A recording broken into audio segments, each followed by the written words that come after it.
及笄那日，妹妹领了个残疾士族进门，当众宣称那是我的心上人，要爹娘为我们定下婚事。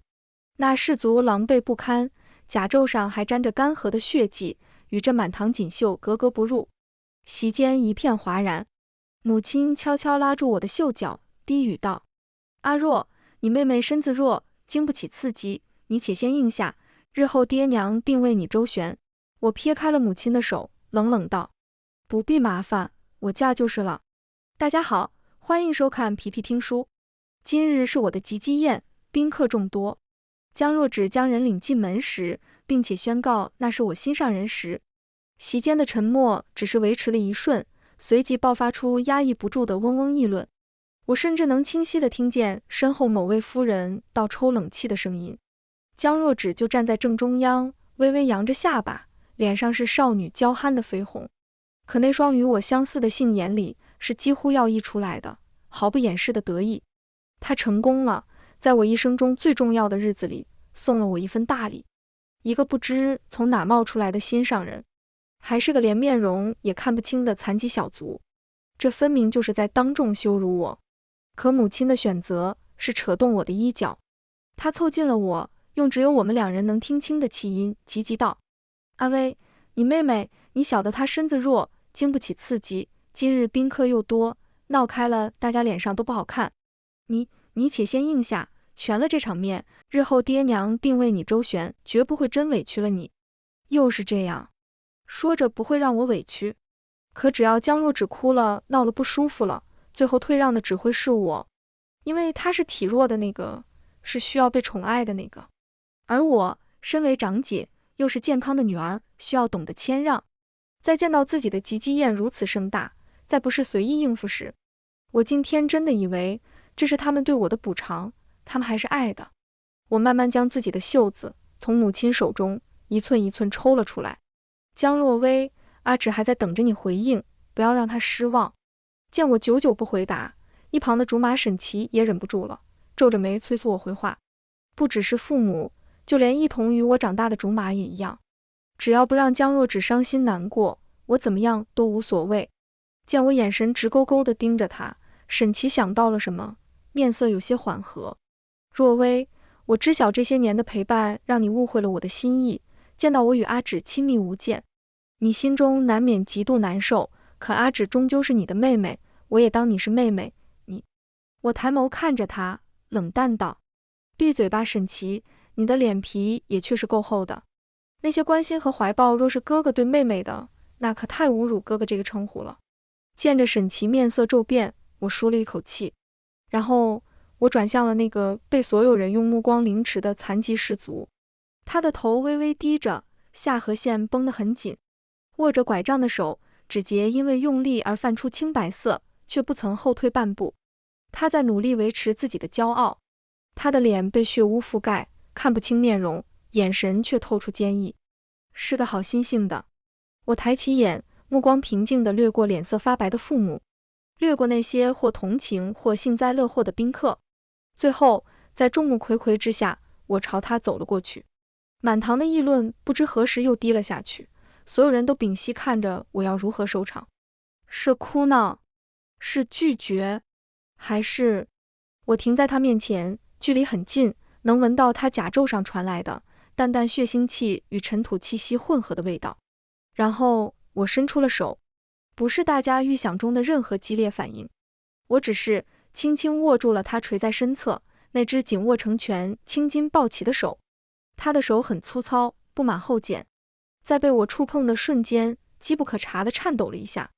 我抬起头，迎上他带着惊愕与审视的目光，一字一句地开口，声音不大，却足以让每个人都听见：“不必麻烦爹娘周旋了。”我顿了顿，感受到掌下那只手绷得更紧，在满堂死寂与江若芷骤然变色的目光中，缓缓漾开一个笑容，真切，甚至带着一丝如释重负的轻快。我嫁就是了。你在胡说什么？爹娘见我答应下来，第一反应是荒唐，而最激动的还是沈琦。他一个箭步上前，竟是想强行分开我与士族相握的手，语气痛心疾首，仿佛我做了什么十恶不赦的蠢事。江若薇，你疯了不成？你可知你这一点头，这辈子就毁了。为了与我置气，值得吗？我侧身避开他的手，将士足护在身后，与他十指交握得更紧。我能感受到他掌心的厚茧与疤痕，还有他此刻身体的僵硬。抬眼看向沈琦，目光里再无波澜，只有冰冷的嘲弄。沈公子，以何种身份过问我的婚事？是我的妹夫，还是我的好兄长？我刻意咬中妹夫二字，成功看到沈琦的脸色瞬间惨白。他嘴唇动了动，却吐不出完整的句子。我不再看他，转向主位上神色惊惶的父母，声音清晰地传遍整个花厅。父亲、母亲，女儿心意已决，今日吉机，亲朋好友都在，女儿的婚事便定下吧。满座再次哗然。大庭广众说出这话，我这辈子可真就和这肮脏卑贱的小卒绑定在一起了。江若芷脸上的娇憨笑容终于维持不住，她难以置信地看着我，又看看我身旁沉默如山的男子，尖声道：姐姐，你何必这般作践自己，嫁给一个……不是妹妹说带来的是我的心上人吗？江若芷被我对得哑口无言。我不再看她，而是对着身边的人又问了一句：我愿意嫁，你愿意娶吗？一直沉默的士卒在此刻终于开口，他的声音因酒未进水而变得沙哑，却带着一种不容置疑的沉稳。愿意，我会对你好，语气坚定得像一块巨石。他转而面向我的父母，尽管一身狼狈，脊梁却挺得笔直。晚辈程燕虽身有伤残，但绝非无能之辈。今日之事，汝及小姐轻遇，是晚辈之过，他日必以10里红妆迎娶小姐过门。此言一出，连父亲都愣住了。这份气度绝非普通士卒能有。我心中微动，知道自己赌对了。我看向神色各异的众人，轻声道：诸位都听到了，此事已定，无需在意。吉基宴继续吧，莫要因我的婚事扫了大家的兴。我拉着他的手，无视所有目光，径直走向我的席位，让他坐在我身侧。宴席在一种极其诡异的气氛中继续，无人再敢明目张胆的议论，但探究、猜疑的目光始终环绕在我们周围。我为程燕布菜、斟酒，举止从容，仿佛他真是我受了伤的心上人。他起初有些无措，但很快便适应下来，默然接受我的好意。只在无人注意时，用极低的声音道：多谢。不必谢我。我端起茶杯，掩住唇形，用只有我们两人能听到的声音说：我选你，是因为我看见了你在努力维护自己最后的尊严。我们是同一种人。他侧目看我，染血的面容下，那双眼睛亮得惊人。夜风带着前院的酒气潜入寂静的后院。我独自立在廊下，看着庭院中一株开得正盛的白玉兰发愣。我那位新晋未婚夫已经被管家引至偏院歇息。谁都没有想到我会真的答应下来，而不是按照江若芷的意愿在吉基宴上闹开，再让江若芷用一句开个玩笑堵住嘴。最后所有人都站在他那边，劝我大度。毕竟我的父母和沈琦都是站在他那边的，只要他露出渴求的眼神，他们什么都会答应。姐姐真是好算计。忽然江若芷的声音在我身后响起，带着一丝不易察觉的气急败坏。她走到我身侧，假意同我一起赏花，唇边的笑却冷飕飕的。妹妹在说什么？姐姐听不懂。我并未回头，语气平淡。别装了。她声音压低，却透着尖利。怎么，想借着应下婚事，扮作委屈至极的模样，让所有人知晓你被我欺压得不能反抗，是吗？不过你的算盘怕是打错了，我会让所有人都知道，你这个江家大小姐自甘堕落，违抗父母之命也要嫁给一个残疾废人。我缓缓转过头，看向她。月光下，她娇美的面容因嫉恨而微微扭曲。为什么？我倏地问了出来。江若芷神情一滞，似是不明白我的意思。为什么你要如此针对我？我一直都不明白江若芷如此针对我的缘由。她是我的亲妹妹，小时候她身体病弱，被爹娘送入别庄休养。为了不让她寂寞，我每年都会有大半时光待在别庄陪着她，直到她身体转好，回到了府上。可回来的江若芷却像是变了一个人，处处针对我。起初我只当他是怕自己在府中没有地位，所以这般争取爹娘的注意。可随着我身边的人渐渐全部被他拢过去，我才发现了不对劲。每一次，爹娘都以他体弱为由，将我撇在一边。我不能抱怨，更不能争抢，否则换来的是一句你是长姐，不得骄纵，该让着妹妹。所以我就该忍让，该被人忽视。可这样的日子，我不想再过下去了。哈，为什么？江若芷的面色扭曲了一瞬。堂堂江家大小姐，不是高高在上，不是惯会施舍，惺惺作态吗？想知道为什么？来求我啊！江若芷嘴角噙着一抹得意的笑容。求我，我就告诉你。啪！清脆的一巴掌将她脸上那笑容打了粉碎。姐姐，你又做错了。江若芷的笑容变得更加放肆，下一瞬眼里就蓄起了眼泪。阿姐，你为什么要打我？不远处有脚步声快速走来，我心里最后一点温情也散了。看着惊慌失措冲过来保护他的爹娘，我再次高高扬起了手，当着众人的面重重的一巴掌打在了江若芷另一边脸上。你以为我不知道你的算计吗？我不仅要打，还要当着他们的面打。江若薇，你放肆！爹的怒吼声响彻回廊。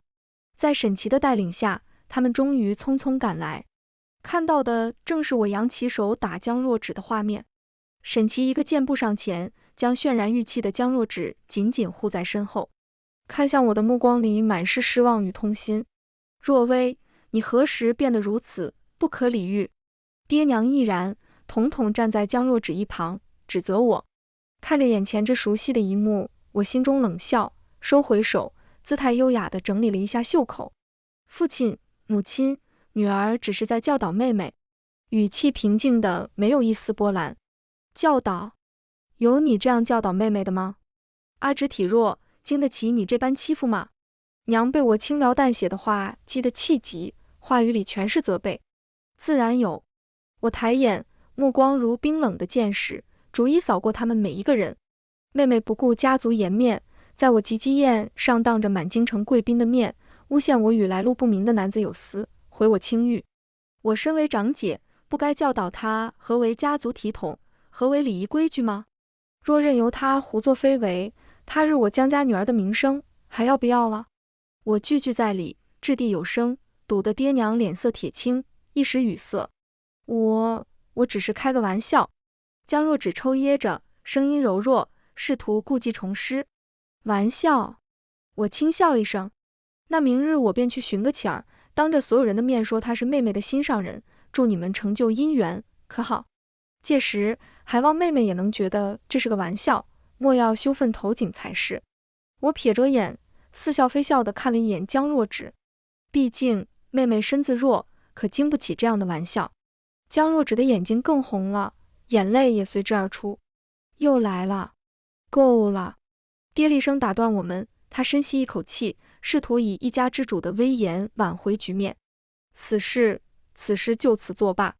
那士族给些银钱打发走，对外便说是一场误会，是你妹妹年幼无知，开了个不合时宜的玩笑。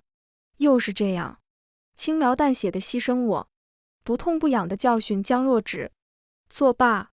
我向前一步，目光坚定地迎上了他的视线。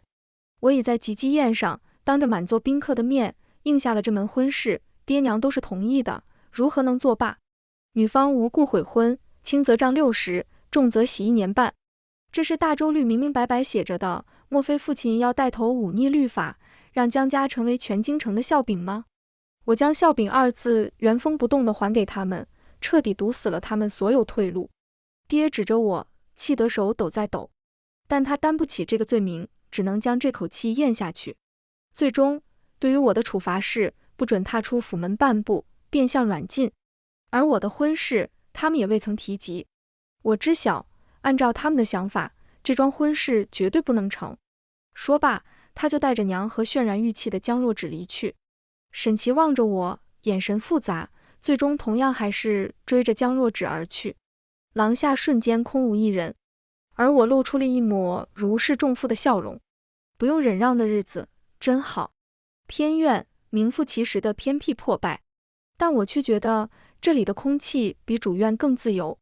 我带着简单的行李主动搬了进来，最主要的是我想知道程燕是个怎样的人。推开程燕的房门时，她正靠在榻上，就着昏暗的油灯擦拭一把匕首。见我进来，她眼中闪过一丝不易察觉的诧异，迅速将匕首收起。我来帮你换药。清理干净的脸庞，剑眉星目，鼻梁高挺，尽管苍白虚弱，却难掩久经沙场的硬朗气质，不似普通小兵。我心里已经大概有了计较，不顾他的阻拦，以未婚夫妻为由替他换药。只是他伤口边缘泛着不正常的乌青，分明是中毒迹象，更加肯定了我的疑惑。寻常小兵可不配中毒，而他的腿……见我注视着那腿，程燕开口了：“骨头断了，接得上可，死不了也能好。”他言简意赅，语气里听不出情绪。我点点头，没有多问。处理好伤口之后，我开门见山道：“程燕，我们做个交易吧。”他手心有厚茧，指节处有带着扳指印记，那是拉弓的诀留下的印记，而腿部的痕迹是常年骑马留下，身上伤痕众多，是个骑马冲锋之人。军中这般人几乎都是将领，可他却穿着小卒衣裳。只有两种可能，一是临阵逃兵，二需要隐瞒身份，或者他身上藏着什么秘密。而数月前，我记得爹提到过边境异动，守卫的玄铁军出了些许问题，其中一支全军覆灭，校尉不知所踪，所有人都在查。或许我可以赌一把。我助你在此处安心养伤，为你提供药物、食物和信息，助你查清你想查的真相，恢复你的身份。条件？他问，言简意赅。我要你妻子的名分和未来你能力范围内给我最大限度的庇护与自由。我看着他，毫不退缩。我们是一类人，都身处绝境里，合作是眼下最好的选择。你可以相信我，至少我现在比任何人都希望你好起来。程燕凝视我许久，那双锐利的眼眸仿佛能穿透皮囊，直视我的灵魂。房间里只剩下灯花偶尔爆开的轻微噼啪声。半晌，他缓缓开口，声音低沉而坚定：“好。”我微微一笑，向他伸出手：“合作愉快，程将军。”他看着我的手，迟疑一瞬，在我的注视下，终是将那只布满厚茧和伤痕的大手与我轻轻一握。“合作愉快，江小姐。”江若芷的报复来得很快，不过2日，府内外便开始流传起风言风语。江家大小姐行为不检，在偏院与那残废未婚夫日夜厮混，毫无廉耻。我的丫鬟气得眼圈发红，我却只是冷笑。这种下作手段，我早已预料。我没有去找江若芷对峙，而是让心腹暗中查探，很快便锁定了散播谣言最起劲的源头——江若芷的贴身丫鬟春桃。这日午后，我算准了父亲回府的时间，带着人径直去了花园。春桃正和几个小丫鬟嚼舌根，说得眉飞色舞。我缓步上前，声音不大，却足以让周围所有人都听见。春桃，妹妹前日赏你的那对赤金镯子，可还喜欢？春桃脸色骤变，强装镇定。大小姐在说什么？奴婢听不懂。听不懂？那就去问问珍宝斋的伙计，近日有没有人去将镯子退了，换成了现银？春桃的面色彻底灰白了。我早已查清，江若芷为了让春桃办事，赏了镯子。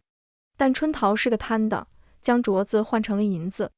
若非那镯子上有暂刻归属的印记，不能直接当，春桃也不会留下如此明显的证据。当然，这一切江若芷都不曾知晓，毕竟她只是好心又大方，赏了自己贴身丫鬟一个镯子。至于丫鬟后面用来做什么，她一概不知。春桃瞬间面无人色，扑通一声跪倒在地，磕头如捣蒜：“大小姐饶命！是奴婢鬼迷心窍，是奴婢不满大小姐对二小姐的欺凌，才想替二小姐出头的，是吗？那你可太忠心了。”周围一片寂静，下人们都惊恐地低下了头。没有蠢人会相信春桃的话。我目光扫过闻讯赶来脸色铁青的父亲，以及他身后一脸惊慌的江若芷，淡淡道：父亲都听到了，女儿管教下人，维护江家声誉，可有错？他看着跪地求饶的春桃和周围窃窃私语的下人，脸上青红交错，最终看了江若芷一眼，拂袖而去。江若芷狠狠剜了我一眼，跺脚追了上去。经此一事，府中的流言蜚语很快平息。是夜，我为程燕送药时，他忽然开口：今日之事，干净利落。我微微一愣，随即明白他在说春桃的事。偏院消息闭塞，他竟也知道了。自保而已。我将药碗递给他，他接过药，却没有立刻喝下。昏暗的灯光下，他的眼神格外深邃。你比我想象的更聪明，也更果决。沉默片刻，他望着跳跃的烛火，声音低沉地开口：我并非普通士卒，我乃玄铁军北支麾下校尉程燕。我心中一震，正六品的武官，果然是我猜想的那样。3月前，程燕带队护送一批重要的军械送往边境，但中途遭遇了伏击，全军覆没。而程燕侥幸逃生后，回到边境求助，却发现他们那一支军队全都出了问题，而他又莫名中了毒，双腿被废。程燕靠着熟知城中地形逃脱，上京求助。那场伏击不是意外，军中有内奸与敌军勾结。只是程燕好不容易逃回京中，就莫名其妙被江若芷带到了江家。他看向我，眼神锐利如刀。我需要查清真相，为死去的兄弟报仇，但我如今身陷囹圄，行动不便。我说过我会帮你。我打断他，迎上他的目光。好。他仰头，将碗中苦涩的药汁一饮而尽。那便有劳夫人了。夫人二字，他叫得有些生涩，却郑重无比。从这一刻起，我们的同盟才真正开始。流言虽然被制止了，但还是有不长眼的来找事。沈琦站在偏院门口，眉头紧锁，仿佛多待一刻都会玷污了他。他看向正在院中石桌上翻阅书卷的我，眼神里是毫不掩饰的失望。若薇，我们谈谈。他的语气带着一如往常的自以为是。沈公子大驾光临，有何指教？我放下书卷，并未起身。他的眉头却皱得更深，似乎极不习惯我这般疏离的称呼。你我之间何须如此生分？我今日来是为了阿芷，也是为了你。他踱步进来，目光扫过程燕紧闭的房门，压低了些声音，却更显尖锐。阿芷因为你当众责打他的丫鬟，回去后就病倒了，高热不退，梦里都在哭。他身子本就弱，你何苦如此逼他？我抬眸静静地看着他，这个我曾以为会携手一生的人，如今却为了另一个女人来指责我逼人太甚，真是可笑。见我不语，沈琦以为我有所松动，语气缓和了一些。若薇，我知道你心里有气，气我选择了阿芷，气爹娘偏心。可你千不该万不该用这种自毁前程的方式来报复我们。你可知现在外面都怎么说你？说你与那残废不清不楚，自甘下贱。我皱了皱眉，有些烦躁。沈琦却又误会了。他走近了些许，带着一种来拯救我的优越感，提出了今日前来的目的，要我向江若芷道歉，并且承认是我冲动污蔑了他。只要我做到，那他就会出面，对外宣称我是因为心系于他，对他求而不得，才一时糊涂，与亲妹相争。如此，我虽然名声有瑕，却也情有可原，而他也会感动于我的一片痴心，娶我为妻。他深吸一口气，仿佛下了很大决心，凑近一步，低声道：这样好过跟一个残废绑在一起，一辈子被人戳脊梁骨，我这都是为你好。他说的慷慨激昂，仿佛这是他所能想出的对我最大的恩赐与慈悲。我看着他，忽然笑了。沈琦，我慢慢站起身，与他平视。你的脸皮果然比我想象的还要厚上几分。为我好，就是让我去给陷害我的人磕头认错，让我踩着程燕的尊严，去换一个你施舍的所谓名分。我一步步逼近他，再也忍不住自己的刻薄。你说程燕是残废，是小人，那吉吉宴上催促我应下江若芷所说的你就是伪君子，毫无担当的废物。沈琦被我逼得后退一步，脸上血色尽退，嘴唇张了张，却发不出一个音。我抬起手指着院门方向，面无表情地从嘴里吐出了一个字：滚。沈琦踉跄一下，脸上是前所未有的狼狈。他看着我，仿佛第一次真正认识我。最终他什么也没能再说，铁青着脸，几乎是落荒而逃。院门在他身后合上，发出沉闷的响声。我站在原地，心中却是前所未有的清明与畅快。这时身后传来轻微的开门声，我回头见程燕不知何时已站在房门口，她倚着门框，目光复杂地看着我，像是惊讶，又像是一丝难以察觉的赞赏。她沉默片刻，低沉的嗓音打破了寂静：为了我，不值得与故交如此决裂。我迎上她的目光，脸上的冷漠化为平静，摇了摇头：不值得。我今日断的不是故交，是我的过去。沈琦离去后，偏院的清静并未持续多久。这一次来的是以我爹为首，还有娘和依偎在他身侧的江若芷。逆女，你看看你，都把家里搅和成什么样子了？而我爹第一句话便是劈头盖脸的训斥。他的目光落在简陋的偏院，死死拧着眉：为父再给你最后一次机会，收回你要嫁给那残废的风化。今日是阿芷的生辰，我特意请了宾客来，你也出席。爹微微喘了一口气，对着我下达了命令，要我在众人面前承认及鸡宴上的话都是开玩笑的，出于对妹妹的嫉妒才做了糊涂事，对江若芷道歉，如此我便能恢复自由身。而程燕他们也会给出一笔钱财让他离去。若我冥顽不灵，不肯认错，那江家就要将我逐出家门，断绝关系。阿威，莫要再执拗了，只要你肯低头，爹娘定会为你周全，再为你择一门好亲事，让你风风光光出嫁。我娘也在一旁拿着帕子拭泪，以往这般手段对我最为有效。江若芷适时地抽噎一声，泪珠滚落，楚楚可怜地拽着母亲的衣袖，又怯生生地看着我：姐姐，都是阿芷不好，阿芷不该与你玩笑，求你莫要再气爹爹和娘亲了。阿芷看着心疼，若是从前，我或许会心寒，会委屈，会试图辩解，但如今我心里只剩一片冰冷的平静。我甚至笑了一下，目光掠过他们每一张脸，最后定格在江若芷那满是无辜的脸上。玩笑，我轻声重复，语气里听不出喜怒。妹妹一句玩笑，便可毁我清誉，断我前程。那请问妹妹，我当日若当真闹开，沦为全城笑柄，你这句玩笑可能替我挽回分毫？江若芷脸色一白，往母亲身后缩了缩，这一缩惹得我爹越发怒了。你还要纠缠到几时？阿芷已经知错了，她身子弱，你就不能大度一些吗？又是这句话，仿佛她江芷若的体弱是我造成的，她身子弱就可以抵挡一切过错，而健康的我就该承受所有委屈。她犯错就需要我来大度？他的玩笑就需要我来承担后果吗？我深吸一口气，将多年的委屈倾泻而出。爹娘，你们可曾有一刻公平地对待过我？可曾有一刻问过我委不委屈？我的喜好可以被忽视，我的感受无需在意。爹和娘被我问得哑口无言，脸上青红交错。江若芷见势不妙，立刻捂着心口，气息微弱地呻吟起来：爹娘，阿芷心口好痛。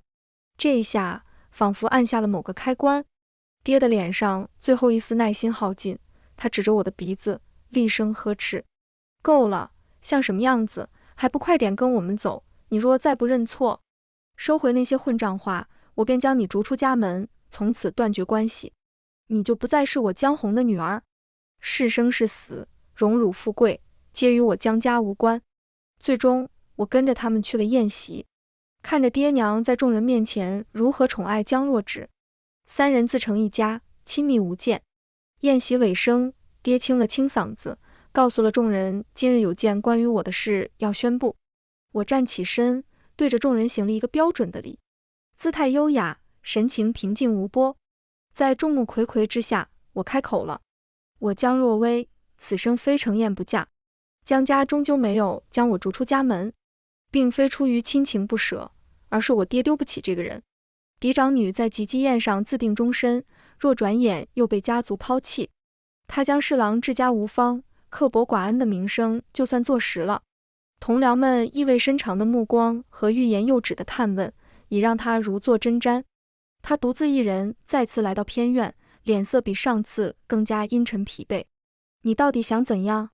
他平退了左右，压着怒火问我，目光却不由自主地瞥向程燕紧闭的房门，带着审视与忌惮。我没有回答，只是看向那扇门。程燕推门而出，她依旧需要倚靠门框才能站立，但脊梁挺直，手中握着一枚黝黑沉暗、刻着诡异云纹的玄铁令牌。她将令牌亮于我爹眼前，她的瞳孔紧缩，脸上的怒意被震惊取代，下意识前进了几步，要确认令牌的真实性。玄铁军北支校尉程燕见过江大人。程燕将前几月发生的那件事原原本本告诉了爹。我爹虽然偏心，可他终究是个好官。他曾有一挚友死在了战场上，爹每每提及时总是痛心不已，这也是程燕能将实情告诉他的原因。他目光如炬，盯着爹不放。此事关乎边境安定、国朝安危。江大人身为兵部侍郎，当真一无所知？江红脸色变幻不定，额角渗出细密汗珠。他沉默良久，似乎在权衡利弊，最终像是下定了决心，长长叹了口气。此事朝中已有流言，陛下亦震怒，已密令暗中调查，只是证据难寻。他看向程燕，眼神复杂。你若真是程校尉，老夫可以暗中助你，但此事干系重大，你需绝对保密。程燕收下令牌，微微颔首，有劳江大人。就在我爹带着满腹心思准备离开偏院时，外面的流言却已如野火般烧遍了京城。流言直指程燕的身份，在他们的嘴里，程燕是害得北支全军覆没的逃兵，更有可能是勾结外敌的内奸。可在我细查后，却发现所有的线索最终指向了一个人。我直接闯入了江若芷的闺房，她正对镜梳妆，镜中映出的脸带着一丝计谋得逞的快意。流言是你散播的？我语气肯定，并非疑问。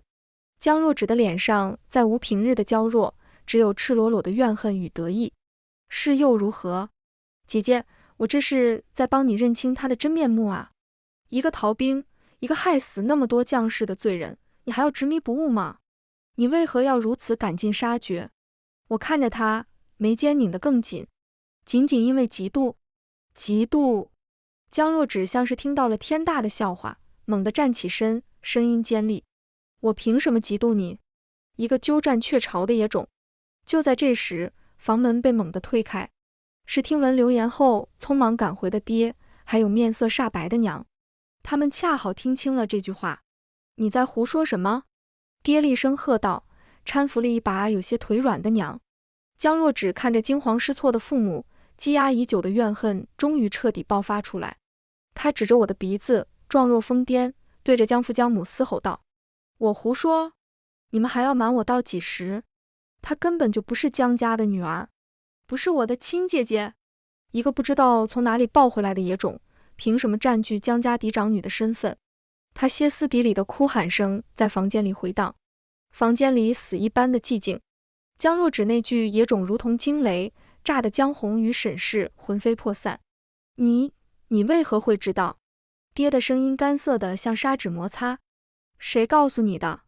江若芷看着父母惨白的脸，一种扭曲的快意混合着怨恨，让她彻底癫狂。她不再伪装，指着我的鼻子，目光淬毒般射来。谁告诉我的？是老天爷告诉我的，是我上辈子用命换来的。原来江若只是重活一世之人，前世的我一如今生这般对他极好，可在他眼里，我却是十分虚伪。在他回京时，带着他结识个家公子小姐，是在展示自己的大方，就为了让人称赞我人美心善、贤良淑德，我有长姐之风。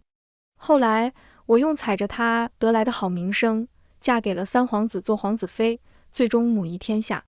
而他不听我的劝，被我故作好心的阻拦激怒。非要嫁给那个金玉其外败絮其中的永昌侯世子。结果被他折磨的人不像人，鬼不像鬼。他终于找到了机会，跑出来找我求救，而我愤怒不已，亲自带人去了永昌侯府，强压着侯府所有人写下来和离书。可即使如此，我这般举动在江若芷眼里依旧是在做戏。我不是为了救她出火海，是要让所有人都知晓我这个姐姐对她这个妹妹有多好，是为了摆出高高在上的施舍姿态，让她看着我有多风光。后来因为一场意外，隐藏在朝中的北狄奸细被揪出，我的身世也得以曝光。我的亲爹是前玄铁军3军大元帅林拓。16年前，他在边关与北狄决战，察觉出军中异动，暗藏奸细，只是战况紧迫，来不及调查，只能将怀孕9月的娘托给了唯一信任的江红。可是他终究被奸细害得战死沙场，而我娘收到消息后难产，只能临终托孤。最终我成了江家的大女儿。尘埃落定后，本就对我满意至极的皇帝对我越发欣赏，还因此下定了立3皇子为太子的决心，让我一时间风头无两。可江若芷却也无法接受我过得这般好，她对我怨恨至极，把我骗了出去，拉着我跳了河。我宁愿死在那侯府里，也不要看你那张虚伪的脸。江若芷奸笑着，疯癫不已。江红和沈氏已被这骇人听闻的重生之言震得魂不附体。江若芷却还没说完，她充满恶意的目光转向程燕所在的偏院方向，语气带着一种大仇得报的快意。还有那个程燕，上辈子她也活着回京了，像个阴沟里的老鼠，拖着残腿，没人在意，很快就被认定是内奸，乱棍打死，草席一卷丢去了乱葬岗。哈哈哈，她看着我，笑容残忍而得意。所以我把她送到你面前，我要让你跟她绑在一起，让你们一起被唾骂，一起被当作叛国贼处死。江若薇，你和他这辈子会比上辈子死得更惨，这就是你们得罪我的下场。所有的谜团在这一刻豁然开朗。为何他性情大变？为何他处处针对我？我上前一步，不再看他，而是看向仿佛一瞬间被抽走所有力气的江父江母。他说的是真的吗？我真的是那位林将军之女？在我的注视下，娘哭泣出声，爹痛苦地点了点头。真相大白，我不是野种，我是忠烈之后。而江若芷带着前世的怨恨归来，不仅要毁了我，还要毁了为玄铁军数千冤魂寻求真相的程燕。我深吸一口气，紧紧握拳。妹妹，我轻声开口，恐怕要让你失望了。我们会好好活着，会查清真相，会让所有该死的人付出代价。而你，我最后看了一眼他扭曲的脸，就抱着你前世的噩梦，好好享受这一生吧。江若芷被软禁了起来，不是偏院，而是比偏院更偏僻的柴房。重生的秘密与刻骨的怨恨曝光后，他像是被抽走了所有精气神，时而癫狂咒骂，时而呆坐流泪，整个人都垮了。江父江母在一夜之间仿佛老了10岁，偏心宠溺了10几年的女儿，竟藏着如此扭曲的心思。这打击远比任何官场倾轧都更催人心肝，但他们终究是历经风浪之人。震惊与悲痛过后，残留的理智和对家族存续的考量占据了上风。江红再次来到偏院，这一次他脸上不再是愤怒或无奈，而是一种沉痛的决绝。为今之计，必须从阿芷口中问出更多前世的关键，这关乎国本。我看着他眼中的血丝，点了点头。我去见了江若芷，带着他最爱的芙蓉糕。他蜷缩在干草堆上，眼神空洞。吃吧，或许这是最后一次了。我的声音很平静。他猛地抬头，恶狠狠地瞪着我。你来可怜我？你以为拉着所有人一起死就是结局？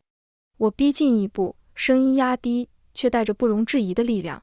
重来一次，只是为了重复悲剧，那你是不是太废物了？还是说，你想要江家所有人都陪你一起死？活着？江若芷像是被刺痛了，尖声笑道：像我前世那样活着有什么意思？像你那样虚伪的活着又有什么意思？那就像个真正的复仇者一样活着。江若芷，你不是来复仇的吗？你不是要看到我最后的结局吗？把你知道的都说出来，把那些真正害了你、害了江家、害了边境将士的幕后黑手揪出来，拉着他们一起下地狱，而不是在这里对着曾经真心待你的家人发泄你的无能狂怒。真心？他们对我哪有真心？他嘶喊着，眼泪却决堤而下。最终，在江父江母的轮番劝说下，他断断续续地吐露了更多关键信息。有人谋划刺杀陛下，秋猎时围场西侧密林，有人会伪装成北狄刺客，里应外合。负责内应协调的是禁军副统领赵坤，而军中的内奸与朝中某位位高权重的亲王关系匪浅。得到这些信息，江红立刻动用所有人脉暗中调查，而程燕也通过自己的渠道确认了赵坤近期的异常以及他与某位亲王门下往来密切的线索。证据的链条开始悄然衔接。1个月后，皇家秋猎如期而至，旌旗招展，号角连天，百官随行，勋贵云集。我以江家小姐的身份位列女眷之中，目光却始终不离高台之上的皇帝，还有守卫在侧的禁军，那个眼神阴鸷的副统领赵坤。程燕则凭借江红的暗中打点，被安排在远离核心的外围。狩猎开始，万马奔腾，一切看似如常，直到午后，陛下兴致勃勃，欲亲往西侧密林追猎一头罕见的白鹿。就在御驾即将进入密林范围，赵坤的手悄然按向刀柄，眼中杀机一闪而逝。他起身走到了皇帝身前，似是要开路。等他下了高台，即将进入密林时，一群人悄无声息地出现，但不是他想的朝着皇帝而去，而是一股脑将他团团围住。皇帝坐在马上，冷冷地看着这个人。赵坤，朕真没想到，竟然还有你的份。赵坤还想反驳，但自人群中出现的程燕彻底打破了他的幻想。他手中高举着那枚玄铁令以及几封密信。陛下，臣前玄铁军招武校尉程燕冒死成正。赵坤与北狄勾结，陷害忠良，更欲今日行刺陛下。1月前洛阴峡之败，玄铁军北支数千将士冤魂不散，皆因军中有此败类，与朝中权贵勾结所致。他目光如电，直射席间一位一直稳坐钓鱼台的亲王。睿亲王。睿亲王手中的酒杯啪嗒一声掉落在地。拿下！皇帝脸色阴沉的能滴出水来。证据确凿，人赃并获。前夜，江红带着收集到的证据和深藏密信的程燕进了宫。一桩弑君谋逆的大案被彻底粉碎。而现在，程燕跪在御前，声音沉痛而坚定，将过往的遭遇和冤情一一陈述。皇帝看着程燕，看着他那条依旧不变的腿，目光复杂，最终化为一声长叹。即日起，程燕官复原职，擢升云辉将军，彻查此案，一应涉案人员严惩不贷。阳光下，程燕挺拔的身影仿佛镀上了一层金边，他的冤屈终于得以洗刷。猎场的事让程燕这个名字一夜之间响彻京城。皇帝感念其忠勇与冤屈，在云辉将军之上，更特旨加封其为镇北侯，世袭罔替，以为玄铁军北支数千英灵。圣旨下达的那一日，程燕再次来到了江府。这一次，他身着御赐的麒麟补服，身姿挺拔如松。虽腿伤未愈，需倚杖而行，但那通身的威严气度，已与当初那个狼狈不堪的残疾士卒判若云泥。